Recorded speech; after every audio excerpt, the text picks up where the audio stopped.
Salut à tous, merci d'avoir cliqué sur ma vidéo. Je suis très content de faire la vidéo d'aujourd'hui parce que la vidéo d'aujourd'hui est spéciale. Tu vas apprendre beaucoup et voilà, tu seras peut-être surpris, mais ce n'est que la vérité. Voilà, si tu n'es pas encore abonné à ma chaîne, je te prie de le faire. Ici, je parle de deux thèmes. Je parle d'intelligence financière, je parle d'investissement immobilier. Tu es certainement intéressé par ces deux thèmes, sinon tu n'aurais pas cliqué sur la vidéo. Merci encore pour cela. Si tu ne veux manquer aucune vidéo, alors tu n'as pas beaucoup de choses à faire. Hein.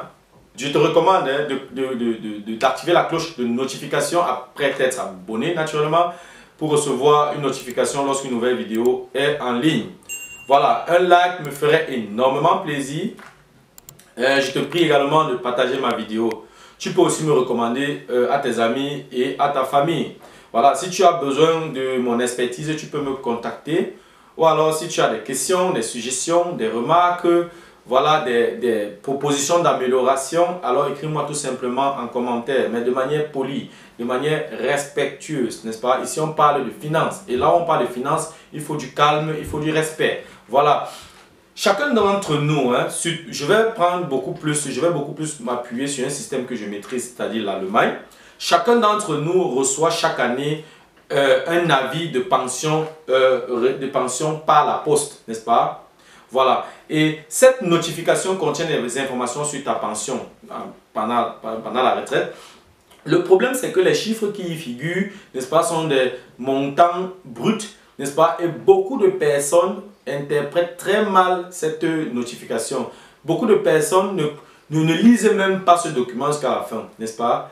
Dans la vidéo d'aujourd'hui, nous allons interpréter ensemble un avis de pension de manière concrète, n'est-ce pas? Et j'espère que la vidéo d'aujourd'hui va donc t'ouvrir les yeux et te permettre de te rendre compte, n'est-ce pas, de ce qui t'attend quand tu seras en retraite, n'est-ce pas? Voilà, mon but ici, hein, à travers cette vidéo, c'est de te pousser, n'est-ce pas, à entreprendre quelque chose pour ta prévoyance vieillesse. Voilà, si tu veux en savoir plus, reste scotché. On continue juste après le générique. À tout à l'heure.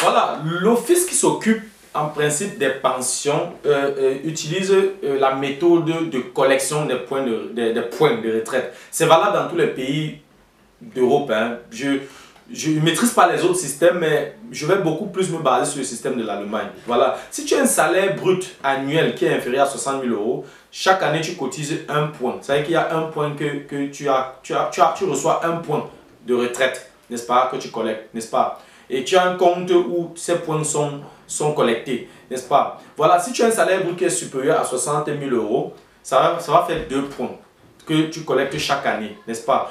Ce qui est pervers dans cette méthode, c'est que si tu as égal, quel que soit le salaire que tu gagnes, tu ne peux pas avoir plus de 2 points. Donc 2 points c'est le maximum. Donc quelqu'un qui gagne 61 000 € brut par an et quelqu'un qui gagne 300 000 € brut par an, ils ont tous les deux par an 2 points. C'est quand même incroyable. Mais c'est le système.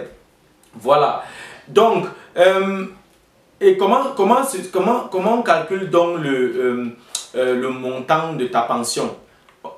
On prend juste tous les points qui ont été collectés parce que chaque point a n'est-ce pas, une valeur. On prend tous ces points que tu as collectés, on multiplie par la valeur du point à l'instant T et puis tu as la valeur de ta pension retraite. C'est exactement comme ça que ça se calcule. Voilà, j'ai préparé ce diagramme, n'est-ce pas, pour vous montrer à peu près comment est-ce que le salaire évolue pour ceux qui ne connaissaient pas. Hein. Au niveau de l'axe des ordonnées, on a le salaire mensuel net en euros. Au niveau de l'axe des abscisses, on a les années, n'est-ce pas? Ici, on a pris une durée de 2013 à 2053. C'est, disons, 40 ans. n'est-ce pas? Nous voyons là comment le salaire évolue de 2300 € à 4200 €. C'est-à-dire que le salaire de départ était 2300 € et le salaire avant la retraite est de 4200 €. Donc je veux juste te montrer ici comment est-ce que le salaire peut évoluer. Ne crois pas que comme tu gagnes 2300 € au départ et à la retraite tu auras 10 000 €. Non, non, ça n'évolue pas de manière rapide. Non, non, ça diminue lentement. Nous voyons donc que pendant les 40 ans, le salaire n'a pas doublé. Là, nous voyons un exemple, n'est-ce pas, un exemple de cet avis de pension, de cet avis de retraite. Bon, ici, c'est en allemand. Voilà, le document est en allemand, mais je vais essayer on va essayer ensemble d'interpréter donc pour expliquer en français pour ceux qui ne comprennent pas l'allemand ou bien qui ont des problèmes à comprendre l'allemand. Je vais aller un peu plus simple. Voilà, nous voyons là le document, un document officiel, n'est-ce pas, de cet avis de retraite, de pension. Voilà, nous voyons très bien qu'ici, il s'agit d'un avis, n'est-ce pas, d'un employé, d'un ingénieur dans une moyenne entreprise en Allemagne, âgé de 34 ans. N'est-ce pas, son salaire de départ, c'est 2300 €. Et son salaire net de départ, c'est 2300 €. Et son salaire mensuel net avant le départ pour la retraite est de 4200 €. N'est-ce pas? Voilà. Cet avis de pension que vous voyez est envoyé à chaque travailleur par l'office qui s'en occupe une fois par an. Voilà. Et comme j'ai dit tout à l'heure, le document est en allemand, mais on va essayer d'interpréter en français. On va tirer les informations importantes dans ce document. Quelles sont les informations qu'on peut donc tirer de cet avis? Voilà. Ici, le document est en allemand, n'est-ce pas? Dans le premier paragraphe, on a la date du 1er juillet 2053 qui est la date de ta retraite, de ton départ pour la retraite. 1er juillet 2053, c'est mentionné. Et plus en dessous, c'est mentionné que tu dois tenir compte des impôts, des contributions sociales et de l'assurance maladie. C'est une façon de dire que le montant qui est dans cet avis, ce sont des montants bruts. Donc, si on considère donc le deuxième paragraphe, il y a 3 chiffres là qui sont mentionnés, mais on va tenir compte plutôt du chiffre 2810 € qui représente, n'est-ce pas, ta pension brute. Ta pension brute. Voilà. Et si on considère dans le troisième paragraphe, c'est mentionné dans le troisième paragraphe qu'il faut tenir compte de l'inflation dans le calcul. Et ils disent dans ce document exactement que tu auras un vide financier. Alors tu dois faire aussi quelque chose pour combler ce vide. Donc tout à l'heure, on va calculer exactement ce que tu recevras après avoir prélevé les impôts, les contributions sociales et l'assurance maladie. On va donc calculer exactement ce qui te revient par mois. Avant de commencer le calcul, avant de calculer, on va d'abord tenir compte du tableau de l'inflation. Ici, on voit le tableau de l'inflation. On va considérer un taux d'inflation par an de 3%. C'est une considération qui est réaliste. Et sur une période considérée de 33 ans. Voilà. Et si on considère dans le tableau de l'inflation 33 ans et le taux d'inflation 3%, on tombe donc sur une perte du pouvoir d'achat de 36,6%. Ça veut dire que tu as un coefficient de réduction de 0,366. Interprétons donc la vie de pension. On a dit dans 33 ans, ta pension sera de 2810 €, n'est-ce pas? Voilà. Que je m'asseye un peu bien. Voilà. Voilà. On a considéré une durée de 2020 à 2050, ça veut dire que 33 ans, n'est-ce pas? Et on a considéré un taux d'inflation de 3% par an, c'est-à-dire un coefficient de réduction de 0,366. On a expliqué tout à l'heure avec l'aide du tableau de l'inflation. Voilà, ta pension brute est de 2810 €. Si on considère donc le taux d'inflation, le coefficient de réduction de 0,366, on va faire 0,366 qu'on va multiplier par 2810 €. On sera donc à 1028 €, n'est-ce pas? 1028 €, ça veut dire quoi? Ça veut dire qu'à cause de l'inflation, ton salaire brut, n'est-ce pas, aura une valeur de 1028 €. Voilà, considérons maintenant les impôts. Tu dois payer les impôts, même en tant que retraité, tu payes les impôts. Mais c'est un peu réduit. Donc, ton taux d'imposition sur le revenu est de 14% en Allemagne.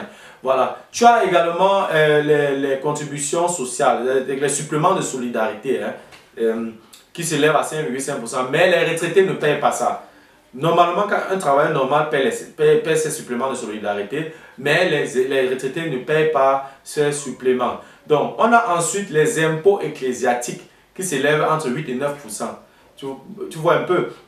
Si quand tu étais travailleur, tu payais ces impôts, alors en tant que retraité, tu vas continuer à payer. Donc, dans cet exemple-ci, l'ingénieur concerné n'a jamais payé les impôts ecclésiastiques. C'est pour ça qu'on ne va pas considérer ça dans notre calcul. Voilà. Ça veut dire que quoi? Ça veut dire que tes impôts sur le revenu s'élèvent à 14% multiplié par 1028 €, on sera environ à 144 €.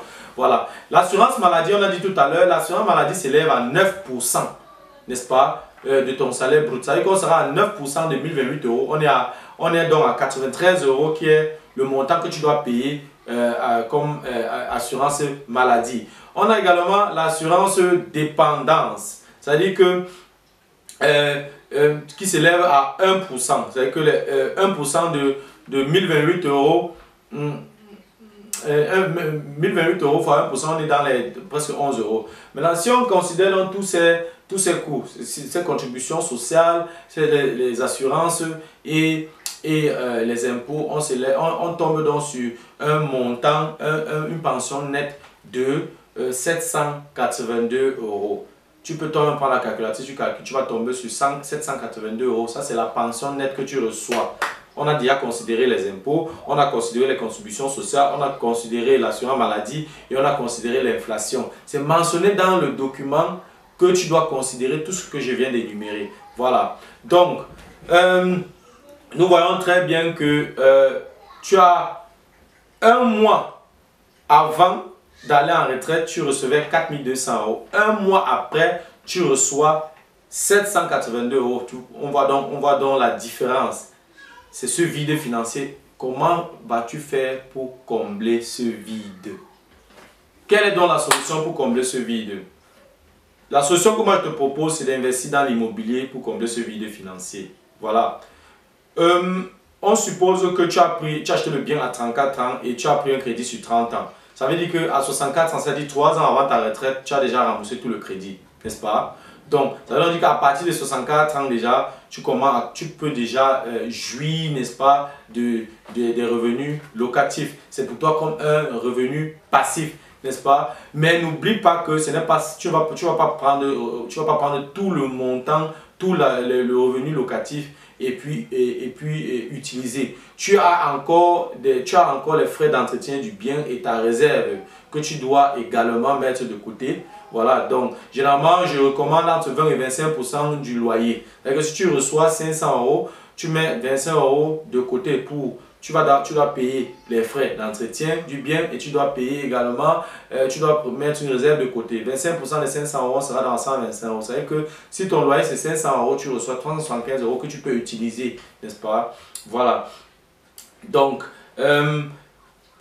je pense que pour moi, je pense que c'est une très bonne stratégie, n'est-ce pas, pour pouvoir déjà combler ce vide. 375 € ne va pas combler le vide, mais imagine si tu as plusieurs biens. Tu peux donc toi-même extrapoler et voir donc combien tu pourras avoir comme revenu passif. Au cas où tu as plusieurs biens et que tous les biens ne sont pas encore, tous les crédits ne sont pas encore remboursés avant tes 67 ans, avant ta retraite, tu peux donc décider de vendre certains biens pour pouvoir donc rembourser les dettes des autres biens et puis profiter donc des revenus locatifs des biens restants. On va prendre un exemple, pour que ce ne soit pas ennuyeux, n'est-ce pas? Voilà, on suppose que voilà, tu as pris la décision d'investir dans l'immobilier pour combler ce vide, n'est-ce pas? Tu achètes un petit appartement de 60 mètres carrés à 2 pièces, n'est-ce pas? Et à 100 000 €, n'est-ce pas? Et ton apport personnel, ce sont les frais supplémentaires liés à l'acquisition, 12 000 €. Et tu mets une réserve de côté de 5 000 €. Voilà. Avec une bonne bonité, voilà, avec une bonne solvabilité, pardon, tu es à environ à 5,1%. On va considérer comme ça dans notre calcul. 5,1%, pardon, 5,5% autant pour moi, puisqu'on est à 5,5%, ça fait 0,055 multiplié par 5, on a dit tout à l'heure 100 000 euros. 100 000 euros, 100 000 euros c'est le montant du bien divisé par 12. On sera à 459 euros. Donc tu as 5,5% de mensualité, c'est-à-dire que la somme des intérêts plus remboursement, on a 4% plus 1,5% à 5,5%. Ça te fait 459 euros de mensualité. La durée de crédit, 30 ans. Tu as un loyer de 450 euros. Tu as les charges en tant que bailleur qui s'élèvent à 80 euros. Et puis tu as une épargne personnelle que tu mets de côté comme réserve 30 euros que tu mets de côté. Maintenant, si on considère tout ça et on calcule avec les 450 euros de loyer, tu fais donc un cash flow négatif de 119 euros. Calculons pour être sûr. On a 450 euros qui est le loyer, moins 80 euros la charge du bailleur, moins 30 euros la réserve, n'est-ce pas, moins 459 euros la mensualité. On sera à un cash flow négatif de moins 119 euros. Avec que chaque mois, tu dois injecter 119 euros pour que l'investissement fonctionne. Je n'ai pas considéré ici l'évolution des loyers, l'augmentation du loyer, mais il faut savoir que en Allemagne, lorsque tu achètes un bien immobilier, tu as la possibilité d'augmenter le loyer chaque 3 ans de maximum 15%, n'est-ce pas? Mais tu dois tenir compte de l'évolution des loyers dans la zone. Tu ne peux pas augmenter le loyer de manière hasardeuse, non. Ça doit être justifié. Et il faut aussi tenir compte de ta clientèle, de tes locataires. Parce que si tu as un locataire qui est très compliqué et qui s'y connaît un peu dans le droit, tu augmentes de manière hasardeuse, il va te renvoyer ça sur le visage. Donc il faut être extrêmement prudent, n'est-ce pas? Si tu ne t'y connais pas, fais-toi conseiller. Voilà. Ok. Bon. Supposons donc que tu as acheté le bien à 34 ans. Tu as acheté un bien à 34 ans. À 64 ans, tu as tout remboursé. On a dit tout à l'heure que quoi? Que tu as fait le loyer c'est 450 euros. Si tu as déjà remboursé toute la dette, ça veut dire qu'à partir de 64 ans, tu n'as plus de dette, tu n'as plus de mensualité que tu paies à la banque. 450 euros qui est ton loyer, si on soustrait donc les 80 euros, la charge du bail est 30 euros, la réserve, on a 110 euros. Ça va donc faire 340 euros. 340 euros, ça c'est pas appartement, hein. Ça c'est ici. Ici, tu as 340 euros qui est ton revenu passif mensuel pour un appartement. N'est-ce pas? Je ne vais même pas considérer l'augmentation du loyer. Si l'inflation, je laisse d'abord ça de côté. Je considère d'abord seulement les 340 euros. Maintenant, si tu as 10 biens dans ton parc immobilier, 340 euros multiplié par 10 biens, tu as 3400 euros de revenus supplémentaires par mois. Je pense que de 4200 euros à 3400 euros, il y a quand même, le gap n'est pas trop, je veux dire la différence n'est pas trop élevée. Donc, si tu prends encore tes 782 euros que l'État te remet, tu seras à combien? Tu vois donc que ton vide est comblé. Si tu as choisi l'investissement immobilier pour combler ce vide, c'est-à-dire l'investissement immobilier comme prévoyance et vieillesse, il faut savoir que tu n'as pas seulement les avantages, tu as également les inconvénients. Comme avantage, quels sont là? Tu as un capital étranger, c'est-à-dire que tu investis avec l'argent de la banque. Donc, tu prêtes l'argent à la banque. Ça, c'est le premier avantage. Deuxième avantage, tu investis avec un capital très faible. Ça veut dire que quoi? La banque finance 100% du prix d'achat. Toi, tu finances les frais supplémentaires liés à l'acquisition. Il y a certains financements où tu n'apportes rien, n'est-ce pas? Donc, ça, c'est le deuxième avantage. Troisième avantage, le locataire rembourse ton crédit. Si tu as fait un bon calcul et que par exemple le 75% du loyer que tu reçois, n'est-ce pas, suffit pour rembourser, pour payer la mensualité à la banque, alors tu as fait un très très bon investissement.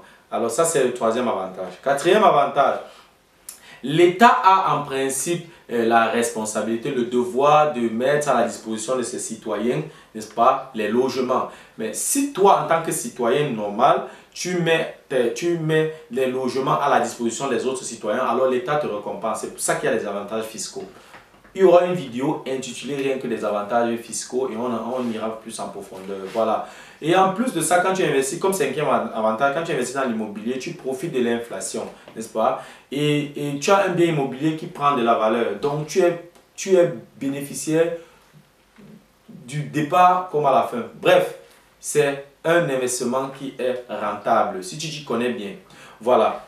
Il n'y a pas seulement les avantages. Comme inconvénient, lors de la visite du bien, tu peux par exemple tu peux par exemple, il peut avoir des défauts de construction que tu n'as pas vus, n'est-ce pas? Si tu as par exemple une mauvaise stratégie d'investissement, ou bien ta stratégie d'investissement est mal adaptée. Par exemple, tu t'en vas dans une zone où il y a vraiment pas, je vais dire quoi, je prends un exemple simple, hein, tu vas prendre un appartement où tu équipes un petit appartement pour étudiants, mais qui est à 50 ou à 100 km de la prochaine université. Ça, c'est une stratégie pas adaptée. Donc, tu dois vraiment réfléchir. Quelle est ta stratégie? Est-ce que tu veux meubler? Est-ce que tu veux mettre en location? Est-ce que tu veux chercher le bien ou tu rénoves pour revendre? Est-ce que tu dois avoir une stratégie assez claire, n'est-ce pas? Voilà. Là, comme troisième inconvénient, la mauvaise stratégie de financement. Avec que si tu fixes une mauvaise stratégie, si tu adoptes une mauvaise stratégie de financement, tu peux te retrouver dans des difficultés, n'est-ce pas? Comme quatrième inconvénient, le mauvais choix du site. Ça ne sert à rien d'aller acheter un bien immobilier seulement pour acheter. Avant d'acheter un bien immobilier, analyse bien le site. Fais une analyse froide du site. Parce que tu vas acheter un bien immobilier où par exemple le chômage est trop élevé. Tu vas prendre un locataire qui ne va pas pouvoir payer ton loyer. Tu fais donc comment pour payer ta mensualité à la banque? C'est très compliqué. Et si tu as comme ça, dis bien, tu es dans de sérieux problèmes. Voilà. Il y a également, comme cinquième inconvénient, tu as la gestion, la mauvaise gestion des risques. L'investissement immobilier comme une entreprise, un bien immobilier comme une entreprise, il ne faut pas négliger cet état des choses. Pourquoi? Parce que si tu n'as pas une bonne gestion des risques, tu ne vas pas savoir, tu ne seras pas préparé aux éventuels problèmes qui peuvent arriver. C'est pour ça que tu dois mesurer tous les risques, calculer tous ces risques et quantifier tous ces risques maintenant avant de te lancer dans l'investissement immobilier. C'est très important. Voilà. Moi, on constate ensemble que tous ces inconvénients sont dus au fait que tu n'as pas l'expertise qu'il faut. Manque de connaissances. C'est pour ça que tu dois te faire former, tu dois te faire accompagner, tu dois te faire conseiller par des experts. Je suis un expert dans la chose. Si tu veux te lancer dans l'immobilier, contacte-moi. Mon contact s'affiche à l'écran. Tu peux m'appeler, tu peux m'écrire par mail ou bien en commentaire, je suis à ta disposition. Qu'est-ce qu'on retient donc de cette vidéo?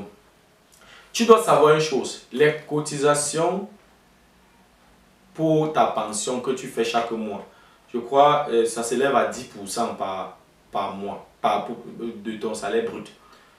Ces cotisations, on ne met pas ça quelque part dans une boîte pour toi de côté. Non, non. Non. Ceux qui travaillent aujourd'hui, n'est-ce pas, et cotisent l'assurance pension chaque mois. En fait, ils financent, n'est-ce pas, la retraite des retraités actuels, n'est-ce pas?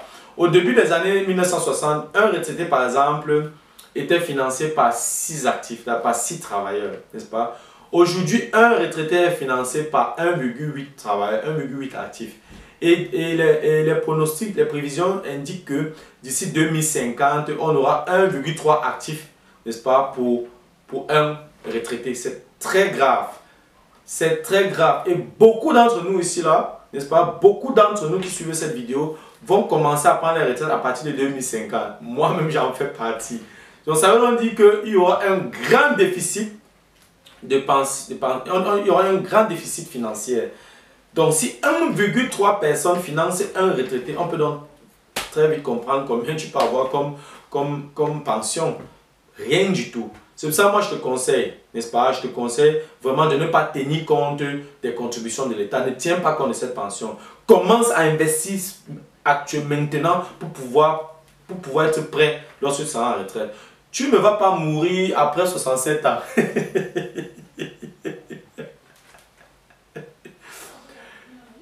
Tu peux vivre encore 20 ans après 67 ans. Donc, ce n'est pas comme si à 67 ans tu vas mourir. Après, à 67 ans, parfois même c'est à partir de 67 ans que la vie commence. Donc, tu dois pouvoir avoir de l'argent pour pouvoir financer ta vie. C'est très important. Voilà. Et il y a beaucoup de personnes qui se disent que voilà, j'ai acheté mon bien immobilier à usage personnel. Et ils disent que ça suffit pour combler ce vide. C'est faux. Le bien que tu achètes pour vivre dedans là, ça ne te protège pas contre ce vide financier à la retraite. Non. Pourquoi? Je m'explique. Quand tu as un bien immobilier où tu vis dedans, après tes 67 ans quand tu vas en retraite, tu as les frais d'entretien que tu dois payer. Tu as l'impôt sur le foncier que tu dois payer. Tu as l'assurance de la maison que tu dois payer. Tu as les charges que tu dois payer. Tu as les frais supplémentaires, le chauffage, l'eau, l'électricité, l'internet, tout, tu dois payer, n'est-ce pas? Et si tu n'as pas encore remboursé tout le crédit, tu dois payer les frais de financement. Tu dois payer la mensualité à la banque. Que tu sois retraité ou travailleur, tant que tu n'as pas remboursé le crédit de la banque, mon cher ami, tu dois payer. Voilà. Et toutes ces dépenses que j'ai citées là, ces dépenses ne vont pas disparaître quand tu seras en retraite. Donc, dis que ta maison à usage personnel, ça te garantit la retraite. Tu t'es mis le doigt dans l'œil. Voilà. C'est pour ça que tu dois tout faire pour investir maintenant, pour prévoir la vieillesse, n'est-ce pas? Pour combler ce vide, ce déficit de pension, tu dois investir maintenant. Voilà. Ton âge augmente et la vie devient de plus en plus chère. Donc ça devient de plus en plus difficile. Nous voyons également les salaires qui n'augmentent pas au même rythme que l'inflation. Donc bientôt l'argent n'aura aucune valeur. Il n'y aura que ce genre d'investissement pour combler ton vide financier. Voilà. Tu peux investir dans plusieurs domaines. Je ne vais pas seulement t'obliger d'investir dans l'immobilier. Tu es un adulte, tu sais exactement ce que tu veux et tu es la seule personne qui maîtrise ce qui est mieux pour toi. Voilà. Donc tout le monde ne peut pas faire la même chose. Donc du coup, moi je te conseille ce que je maîtrise ou je te conseille ce que moi je peux t'accompagner, te suivre jusqu'à l'aboutissement. Donc, tu peux investir dans l'immobilier et dans ce cas, tu peux me contacter. Je t'accompagne jusqu'au bout. Voilà, tu peux investir dans les actions, tu peux investir dans les matières premières, tu peux investir dans l'or, tu peux investir dans la crypto-monnaie, tu peux investir dans les actions d'entreprise. Mais avant d'investir dans les crypto-monnaies, il faut te former pour bien comprendre ce dans quoi tu veux investir. Parce qu'il y a vraiment des crypto-monnaies, vraiment, je ne veux pas réveiller les morts ici.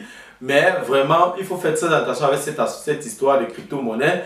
Voilà, ce que je vais juste te dire, c'est qu'on a par exemple le Bitcoin qui a chuté. Donc avant de te lancer dans le Bitcoin, il faut vraiment réfléchir. Il faut vraiment comprendre ce que tu fais. C'est vrai que si on regarde les 10 dernières années, le Bitcoin a fait un boom. Ça, c'est clair. Mais ça ne veut pas dire que les prochaines 10 années, ça sera la même chose. Voilà. Donc, forme-toi avant de te lancer dans un quelconque investissement. Voilà. Voilà, c'était tout pour la vidéo d'aujourd'hui. J'espère que tu as pu apprendre quelque chose. J'espère que cette vidéo t'a plu. Voilà, si tu souhaites regarder ce genre de vidéos de manière régulière, alors abonne-toi à ma chaîne et n'oublie pas d'activer la cloche de notification pour ne manquer aucune vidéo. Voilà, si tu as des questions, des suggestions, voilà, des critiques, des remarques ou des propositions d'amélioration, n'hésite pas à m'écrire en commentaire. Si tu as besoin de mon expertise, tu peux également me contacter directement. Mon contact s'affiche à l'écran. Tu peux également avoir mon contact dans la description de la vidéo. Tu peux aussi me recommander auprès de tes proches. Tu peux me recommander à ta famille ou à tes amis. Voilà, vraiment, si la vidéo t'a plu, n'oublie pas de partager cette vidéo afin d'informer le maximum de personnes possible. Un like me ferait énormément plaisir et ça me ferait encore plus plaisir de te revoir pour la prochaine vidéo. Merci pour ton temps, merci pour ta disponibilité. C'était Fabrice de Imo Génie. Ciao.